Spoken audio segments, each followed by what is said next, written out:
I'm going to share some funding tricks with you today that most people in this space would never tell you. Not because they're doing something illegal, but because they don't want you to know. I personally deployed over $40 million to small and medium-sized businesses using these exact same strategies I'm going to break down for you guys today. And the brokers inside my program have used these same strategies to close deals worth $50,000, $100,000, even $130,000 or more in single commission. So in this video, I'm going to speed run some of the best funding tricks I know. So by the end of this, you'll have an unfair advantage over every other broker out there trying to figure this out on their own. Most brokers think funding is just see the score and sit in the app, but the score you see and the score the bank sees are not always the same. If you don't know that, you are burning inquiries and killing deals that should be closed. Let us fix that for you. First, we have to fix where you send the client. Every major bank leans on a specific credit bureau, Experian, Equifax, or TransUnion, and almost nobody's score matches across all three. 20, 40, even 60-point gaps are normal. Here's a quick example. American Express usually pulls Experian. Chase business cards are often double pulls with Experian and Equifax or Experian and TransUnion depending on your state. Navy Federal and US Bank often pull TransUnion, and Truist usually pulls Equifax. PNC case to case may pull Experian for cards and Equifax lines of credit. Same bank, different product, different credit bureau. So if your client is 710 on Experian, 680 on Equifax, and 745 on TransUnion, you send them to an Equifax bank without realizing it. You just fired their worst score at that lender and burned the inquiry for no reason. But here's how you fix that. Number one, pull all three scores, identify the strongest credit bureau. Number two, check which bureau each bank pulls before you actually go and apply and build a sequence. Tools like cardwrite.com pull real data from real approvals. And then number three, match the strongest score to the best banks first. Build that stack around the bureau, not random logos you recognize or banks you think will just approve them. You would instantly stop sending an A-tier client with C-tier scores. So once you know who pulls what, the next mistake is when you pull the trigger. Timing alone can be the difference between a $40,000 stack and a $100,000 credit stack. Now we're going to move on to the next fix, which is when to actually apply. Banks share data slowly. That delays your time window. When Bank A approves a new account, that account does not hit the credit report instantly. There is usually a reporting gap. If you apply within a 24 to 48 hour window, every bank is looking at the same exact credit profile. They still will see the inquiries, but not the account if you are approved or not. Bank 2 does not see Bank 1's new account yet. Bank 3 doesn't see what Bank 2 or 1 has as well. Limits are based on the pre-stack profile, not thereafter. So what that means in retrospect is that you're giving yourself the highest chance to give you the highest limit possible when you actually follow and apply within a 24 to 48 hour window. Now flip it. You hit one bank on Monday, another the next Thursday, a regional bank the week after. By then, inquiries, new accounts may appear. And what happens is your file becomes less appealing to banks when they see new accounts being populated. They call that credit seeking, and they usually don't want to approve you for any more credit. So you want to make sure you apply within a 24 to 48 hour time window when actually executing this product the same exact way. Here's the correct order to applying. Number one, solve pool pre-qualifications first. Think Citizens, American Express. When there is an existing relationship, you can get a solve pool when applying again. If they say no, there's no impact to your profile, so we don't lose anything. Number two, you then want to go with your national banks. And then number three, regional banks. And last but not least are your heavy hitters. Number four, credit unions. A lot of people sleep on them, but they give out a ton of high limit approvals. And you want to do all of this within one compressed window. I had two nearly identical clients. Client A was scattered applications over 3 weeks, landed around $40,000 total. Client B used a compressed time window to actually apply and ended up getting $100,000 in funding. Same credit, different timing, completely different outcome. So those first two tricks are about reading and protecting the file. Once you got those out the way, the next level is changing the business side of the file, not the person. Quick break. If you're watching this, you've probably thought about making real money in funding instead of just watching YouTube videos about it. This week, I'm hosting a free workshop where I'll show you exactly how our students are closing $5,000 to $25,000 commission checks on deals as big as $50,000, $100,000, even $250,000. In 60 minutes, I'll walk you through the business model, how to find deals, and what I do if I had to start from scratch.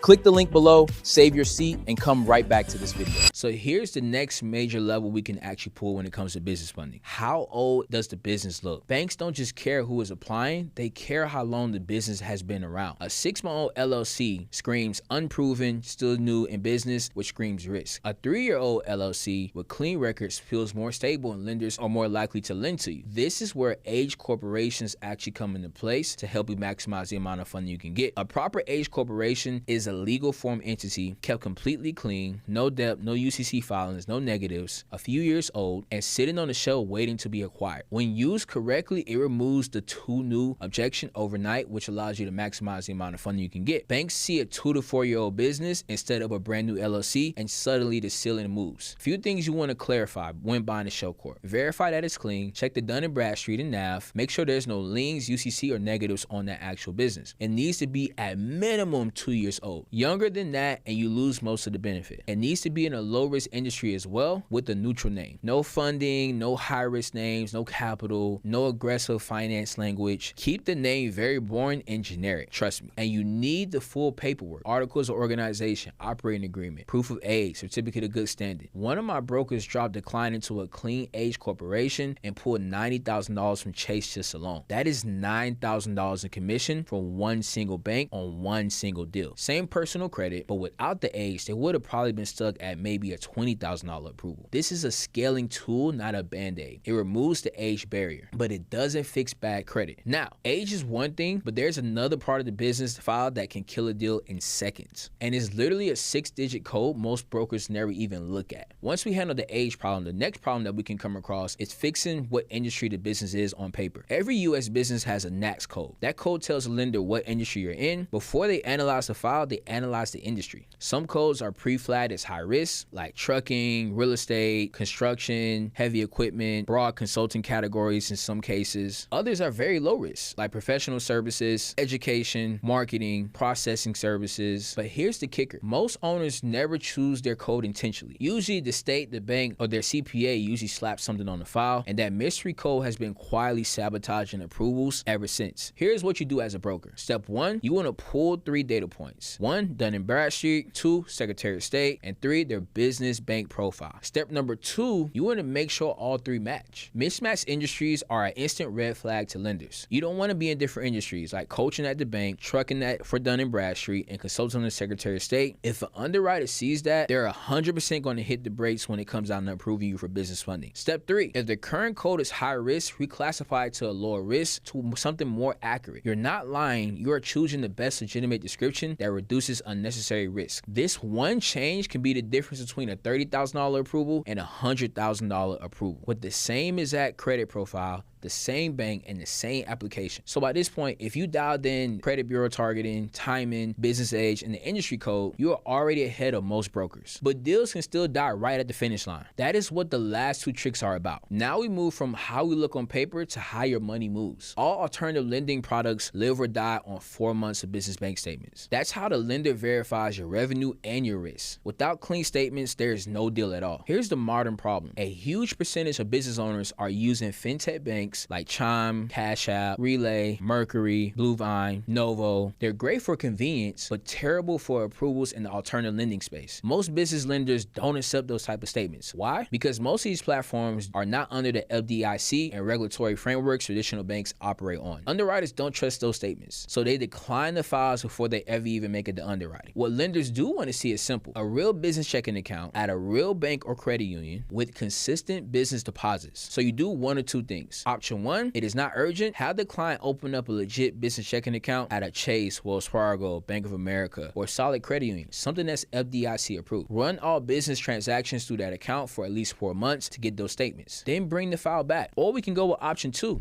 If it is urgent, ask if any existing traditional accounts has business deposits flowing through it, payroll, contractor payments, any operating revenue. Some lenders will work with that depending on the product. The pro move is to ask where the bank on the intake call before you touch anything. 2 minutes there saves you a dead deal, a burnt inquiry, and an angry client later. So that one fix is one of the biggest hidden killers. But the brokers who consistently pull $100,000 to $150,000 stacks are not just putting out fires. They're running every deal through one simple framework that ties everything all together. Now, let me zoom out and show you the frameworks the top brokers are using. CRD. Credit, relationships, deposit. Most brokers obsess about credit and ignore the other 2. That is why they get stuck in the $20,000 to $40,000 deal range. Credit, this is the obvious part. Scores, comparables, utilization, history, bureau targeting, stacking windows, shell corporation, NAICS codes. All of that lives here. If this is weak, nothing else matters. But if this is strong and you're still capping low, it's usually because you're blind to the next 2. Relationships. Ask this question: where does this client already bank? Existing relationships are jet fuel. When a bank already holds your client's checking, savings, or existing cards or loans and deposit history, they're warmer. Their internal data points make underwriting more forgiving and limits more generous. In a $154,000 stack, I broke this down on my channel. The client already had $21,000 with Chase. That relationship was a big reason we pulled $50,000 on the Chase approval on the business side. Cold at a random bank, that number would have been way lower. So in every file, you should be thinking, how do we leverage existing relationships first? And where do we want to start new relationships that we can scale later? And then last but not least, deposits. This is usually the most overlooked lever that most people never talk about. Banks rate accounts internally based on average daily balances and deposit history over the last 90 days. $10,000 or more in an average balance often lands a client in a better internal tier. Smooth, consistent deposits signal stability. Erratic, low balances scream high risk. Even with a great credit score, so when you're planning a big push, have the client stage their deposits for 90 days, keep a healthy, consistent balance with that target bank, avoid big swings and overdrafts leading into applications. When credit, relationships, and deposits all line up, you don't just get approvals, you get the maximum exposure you're fundable for. $50,000 from one bank, $35,000 from another, $20,000 to $30,000 from a loan or two. That is how you build the $15,000 commission files over and over and over again. When you only optimize credit, you're playing with 1/3 of what actually matters when funding someone and leaving the rest on the table. So most brokers know one or two of these tricks. The ones making real money know all of them. And more importantly, they know how to stack them together on a single deal. But here's the thing, knowing the tricks is actually the easy part. Click on this video if you want to see exactly what a full deal looks like when all this gets applied from start to finish.